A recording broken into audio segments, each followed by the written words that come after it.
Movie में हमें 2019 दिखाया गया है, जहाँ पर दिखाया जाता है कि अर्थ का बहुत बुरा हाल है। क्लाइमेट पूरी तरह चेंज हो गया है, जिसकी वजह से बहुत सारे नेचुरल डिजास्टर्स आ रहे हैं और कुछ कंट्रीज में टेम्परेचर इतना ज्यादा है कि हीट की वजह से सिर्फ 10 मिनट में ही 20 से 30 लाख लोग मारे जा चुके थे। कुछ कंट्रीज में बहुत ज्यादा सुनामी आने की वजह से लोग उसमें बहते जा रहे हैं और दूसरी जगहों पर जमीन पर इतना ज्यादा सूखापन है, जमीन इतनी ज्यादा बंजर है कि लोग पानी के बगैर मर रहे हैं। इसके अलावा बहुत सारी जगहों पर फ्लड यानी सैलाब आ गया है और ऐसा ही हाल बाकी कुछ कंट्रीज का था, यानी पूरी दुनिया का ही ऐसा हाल था। तो इस चीज का सोल्यूशन ढूंढने के लिए 27 कंट्रीज आगे आती हैं और वो अपने सबसे ज्यादा अच्छे साइंटिस्ट को भेजकर एक टीम बनाते हैं। अब उन साइंटिस्ट का एक लीडर था जो कि काफी इंटेलिजेंट था और उसका नाम जेक था। अब ये सब मिलकर एक ऐसी सैटेलाइट बनाते हैं जो जमीन के बिगड़े हुए इस इन्वायरमेंट और नेचुरल डिजास्टर्स को कंट्रोल करने की कोशिश करती है। क्लाइमेट को कंट्रोल करने वाली इस मेन सैटेलाइट का नाम डच बॉय रखा जाता है और ये एक काफी बड़ी सैटेलाइट थी जो कि अर्थ के अराउंड एग्जिस्ट करती थी और फिर देखते ही देखते वो अर्थ की बैड कंडीशन को कंट्रोल करने लगती है। अब जो डच बॉय था वो मेन सैटेलाइट था। अब इतनी सारी कंट्रीज हैं दुनिया में, तो हर एक को अपना क्लाइमेट कंट्रोल करने के लिए अलग अलग सैटेलाइट की जरूरत थी। इसीलिए डच बॉय के थ्रू हर कंट्री को एक एक सैटेलाइट दिया जाता है, जिससे हर कंट्री का सैटेलाइट अपने अपने कंट्री के क्लाइमेट को कंट्रोल करेगा। अब जमीन के ऊपर उन सारे सैटेलाइट्स का एक जाल बन जाता है। अब डच बॉय को बनाने वाला, उसे कंट्रोल करने वाला कोई और नहीं बल्कि उन साइंटिस्ट का लीडर जेक था। अब क्योंकि जेक यूएस से बिलोंग करता था, इसीलिए डच बॉय का पूरा कंट्रोल यूएस गवर्नमेंट लेना चाहती थी, लेकिन जेक इस बात के लिए एग्री नहीं होता, तो इसीलिए वो अपना अप्रूवल नहीं देता। इसीलिए अब यूएस गवर्नमेंट उसी के अगेंस्ट चार्जेस लगा देती है। इसके बाद उसे जॉब से निकाल दिया जाता है और उसके बाद यूएस गवर्नमेंट डच बॉय को अपने कंट्रोल में कर लेती है और इसमें गवर्नमेंट का साथ कोई और नहीं बल्कि जेक का अपना भाई मैक्स देता है और वो खुद ही डच बॉय को मैनेज भी कर रहा था। यानी इसका मतलब ये है कि जेक के भाई ने उसे धोखा दिया था। इन बातों की वजह से जेक को काफी बुरा लगता है और उसे काफी गुस्सा आता है इसलिए। लेकिन उसकी फैमिली भी अब उससे दूर थी। उसकी एक बेटी थी जो कि उसे सिर्फ वीकेंड पर ही मिला करती थी। इसके बाद इस बात को 3 साल गुजर जाते हैं। इन 3 सालों के दौरान अर्थ का एनवायरमेंट, क्लाइमेट बिल्कुल सेफ रहता है, स्टेबल रहता है। लेकिन तभी हमें अफगानिस्तान का एक गाँव दिखाया जाता है जो की एक डेजर्ट में था। लेकिन तभी अचानक से उस गाँव का टेम्परेचर इतना ज्यादा गिर जाता है कि वो पूरा गाँव ही फ्रीज हो जाता है। लोग फ्रीज होने लगते हैं, बर्फ जमने लगती है वहाँ पर, जिसकी वजह से गाँव के सारे लोग मारे जाते हैं। अब ये बात जानने के बाद यूएस प्रेसिडेंट और कुछ मेन लोगों की मीटिंग होती है, जहाँ पर उन्हें डाउट होता है कि शायद डच बॉय में खराबी होने की वजह से ही वो पूरा गाँव फ्रीज हो गया है। लेकिन अब किसी भी तरह करके उन्हें ये बात छुपानी थी। लेकिन जेक का भाई मैक्स कहता है कि हमें ये बात छुपाने की बजाय डच बॉय को रिपेयर करना चाहिए और इस मिशन के लिए हमें जेक की हेल्प चाहिए होगी, क्योंकि वो अकेला ही डच बॉय को बनाने वाला था। अब मैक्स के कहने पर जेक पहले तो उसे साफ साफ इनकार कर देता है, लेकिन फिर मैक्स यहाँ पर एक ट्रिक करता है। वो कहता है कि डच बॉय को तुमने बनाया है ना, लो अब उसमें खराबी आ गई है, इसीलिए अब किसी भी तरह करके तुम्हें ही उसे रिपेयर करना होगा। लेकिन जेक को यकीन था कि उसने ऐसी परफेक्ट और स्ट्रॉन्ग चीज बनाई है जिसका खराब होना इम्पॉसिबल था। लेकिन फिर भी वो डच बॉय को चेक करने के लिए एग्री हो ही जाता है। इसके बाद हमें इंटरनेशनल स्पेस स्टेशन दिखाया जाता है और ये वो जगह थी जहाँ पर डच बॉय और बाकी सैटेलाइट्स को कंट्रोल किया जाता था और यहाँ पर अफगानिस्तान की पुरानी सैटेलाइट को निकाल कर नई लगाई जाती है। अब जेक एक हफ्ते के बाद वहाँ पर आने वाला था। जब अफगानिस्तान की पुरानी सैटेलाइट आती है तो एक साइंटिस्ट उसका सारा डाटा ले लेता है और जाकर उसे चुपके से अपने लॉकर में रख देता है। लेकिन जब वो आगे जा रहा होता है तब अचानक से उस एरिया की सारी विंडोज ओपन हो जाती है, जिससे वो साइंटिस्ट डीप स्पेस में खींचा चला जाता है, यानी कोई जानबूझकर उसे मार देता है। इसके बाद हमें हांगकांग का सीन दिखाया जाता है, जहाँ पर क्लाइमेट कंट्रोल के हेडक्वार्टर में हम एक आदमी को देखते हैं और ये आदमी हांगकांग के सैटेलाइट का हेड था। फिर एक दिन वो स्टोर से खाने का सामान लेने जाता है, तभी अंडे उसके हाथ से गिर जाते हैं और तभी वो नोटिस करता है कि वो अंडे गिरते ही फ्राई हो रहे हैं और फिर देखते ही देखते वहाँ पर अर्थक्वेक आने लगता है, यानी जलजला आने लगता है। जमीन फटने लगती है और आग उगलने लगती है, बिल्कुल किसी लावा की तरह।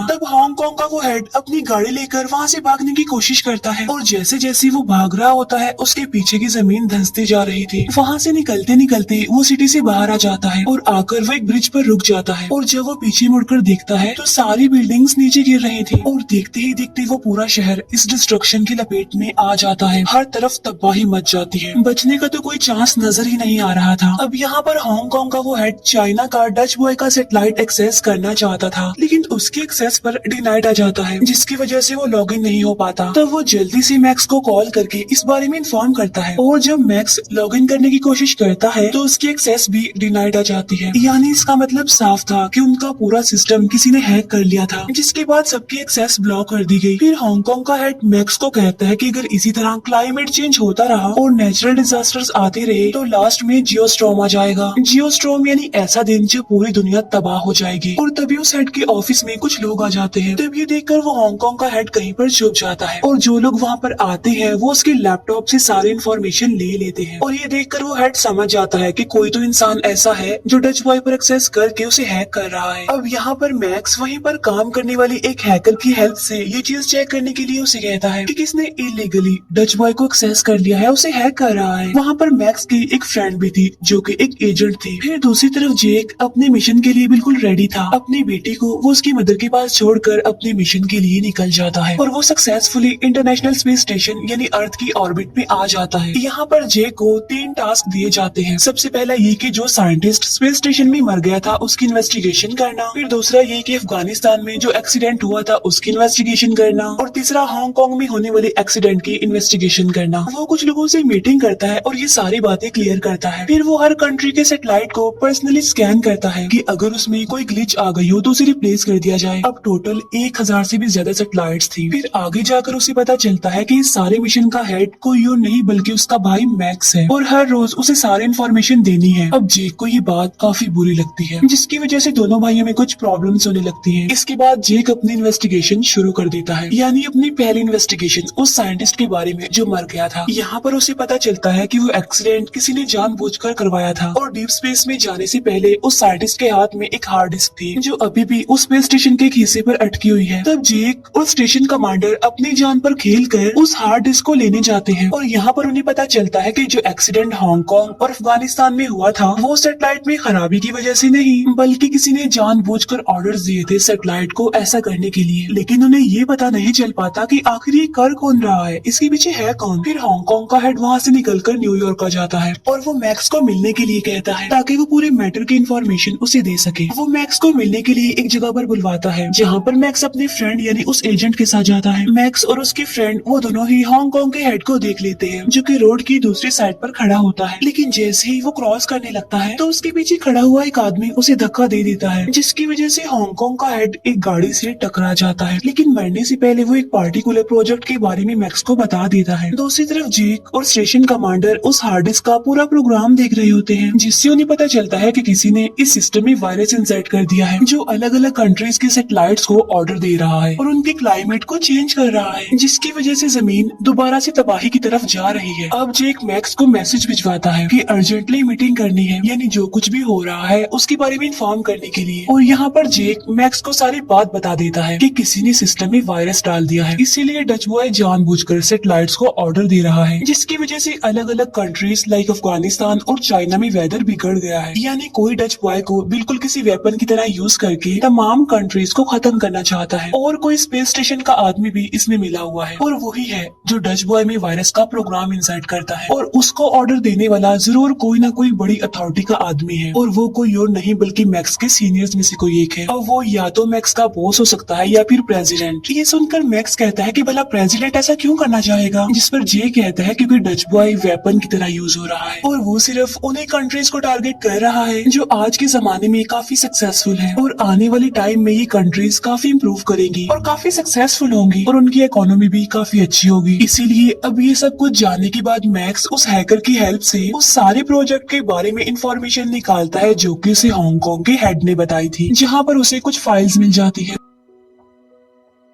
और जो कुछ उसे जेक ने बताया था उससे मिलता जुलता कुछ डाटा उस प्रोजेक्ट में रिसीव होता है कि कैसे सक्सेसफुल डेवलप्ड और इकोनॉमिकल कंट्रीज को डिस्ट्रॉय करना है। अब क्योंकि ये प्रोजेक्ट काफी टॉप सीक्रेट था तो इसीलिए कोई काफी बड़ी अथॉरिटी का आदमी ही इसे बड़े लेवल पर ऑपरेट कर सकता है। अब यहाँ पर मैक्स को प्रेसिडेंट पर शक होता है। अब प्रेसिडेंट पब्लिक गैदरिंग के लिए जा रहे थे और मैक्स भी उनके साथ चला जाता है। दूसरी तरफ बताया जाता है कि टोक्यो में काफी बड़ा हेल स्टॉर्म आ गया है, बड़े बड़े पत्थरों की तरह बर्फ नीचे गिर रही है, जिसकी वजह से बहुत सारे लोग मारे जा चुके हैं और पूरी सिटी में तबाही भी बहुत ज्यादा हो गई है। फिर दूसरी तरफ ब्राजील का टेम्परेचर आहिस्ता आहिस्ता इतना ज्यादा कम होने लगता है कि दिखते ही दिखते पूरा समंदर फ्रीज हो जाता है और वहाँ पर एंजॉय करने जितने भी लोग आए होते हैं वो भी सारे फ्रीज हो जाते हैं, यानी बर्फ बन जाते हैं। और ये सब कुछ डच बॉय सैटेलाइट की वजह से ही हो रहा था, क्योंकि वो वायरस से इन्फेक्टेड जो था और वही बाकी सैटेलाइट्स को कमांड कर रहा था, इंस्ट्रक्शंस दे रहा था। अब देखते ही देखते पूरा डच बॉय इस वायरस की लपेट में आ जाता है, जिसकी वजह से सारे सैटेलाइट्स भी इन्फेक्ट होने लगते हैं और बाद में पूरा सिस्टम खराब होने के बाद जियोस्टॉर्म का अलर्ट आने लगता है कि आने वाले 1.5 घंटे में पूरी दुनिया तबाह होने वाली है। लेकिन अगर इससे बचना है तो डच बॉय सैटेलाइट को रिस्टार्ट करना होगा, जिसकी वजह से उसका पूरा प्रोग्राम रीसेट हो जाएगा, जिससे सिस्टम खुद को रिपेयर करेगा और वायरस को खत्म कर देगा। लेकिन सिस्टम को रिस्टार्ट करने के लिए प्रेसिडेंट की बायोमेट्रिक एक्सेस चाहिए होगी। अब ये सारी बातें जेक मैक्स को बताता है। तब ये सुनकर मैक्स को काफी गुस्सा आता है कि प्रेसिडेंट आखिर ऐसा कैसे कर सकता है। तो इसीलिए वो प्लान बनाने लगता है कि आखिर कैसे प्रेसिडेंट की बायोमेट्रिक एक्सेस ली जाए। तब मैक्स को परेशान देखकर उसका बॉस उससे पूछता है कि क्या हुआ, इतने परेशान क्यों लग रहे हो। तो यहाँ पर मैक्स अपने बॉस को सारी बात बता देता है कि शायद प्रेसिडेंट का ही हाथ है डेवलप्ड कंट्रीज को तबाह करने का। अब ये सुनकर उसका बॉस पूछता है कि तुम्हें कैसे पता उस पार्टिकुलर प्रोजेक्ट का। अब ये बात सुनकर मैक्स काफी हैरान रह जाता है, क्योंकि उसने प्रोजेक्ट की तो बात ही नहीं की थी और इसीलिए मैक्स समझ जाता है कि चाहे इसमें प्रेसिडेंट का हाथ हो या ना हो, लेकिन मेरे बॉस का हाथ जरूर है। अब उसका बॉस उसे मारने के लिए जाता है, लेकिन मैक्स वहाँ से बचकर भाग जाता है और वो अपनी फ्रेंड यानी उस एजेंट को सारी बात बता देता है। अब क्योंकि वो लड़की एक एजेंट थी तो प्रेसिडेंट की प्रोटेक्शन की रिस्पॉन्सिबिलिटी उसकी थी, इसीलिए वो जानबूझकर पब्लिक प्लेस में फायरिंग करती है, जिसकी वजह से प्रेसिडेंट को लेकर जाना पड़ता है। वो प्रेसिडेंट की बाकी गार्ड्स को भी मार देती है और उसे अपने साथ एक गाड़ी में ले जाती है और उस गाड़ी में मैक्स भी था, जहाँ पर मैक्स उस प्रेसिडेंट को सारी रियलिटी बता देता है। लेकिन तभी मैक्स के बॉस के कुछ लोग वहाँ पर आकर उनकी गाड़ी का पीछा करने लगते हैं और उन पर बहुत ज्यादा फायरिंग करने लगते हैं और तभी यहाँ का वेदर भी अचानक से चेंज होने लगता है, यानी खराब होने लगता है और यहाँ पर भी काफी अर्थक्वेक आ रहे थे। अब जेक ने डच बॉय को इस तरह से सेटअप किया हुआ था कि अगर जियोस्टॉर्म का अलर्ट आए तो ये पूरी सैटेलाइट अपने आप से ही सेल्फ डिस्ट्रक्ट हो जाए, ताकि ये जमीन पर आकर ना गिरे। अब इसी सेल्फ डिस्ट्रक्शन की वजह से वो स्टेशन भी तबाह होने वाला था। अब उस साइंटिस्ट के पास सिर्फ कुछ मिनट ही बचे थे वहाँ से एस्केप करने के लिए। जेक सबको ऑर्डर देता है कि वो शटल में बैठकर वहाँ से चले जाएं और यहाँ पर जेक को उस आदमी के बारे में पता चल जाता है कि किसने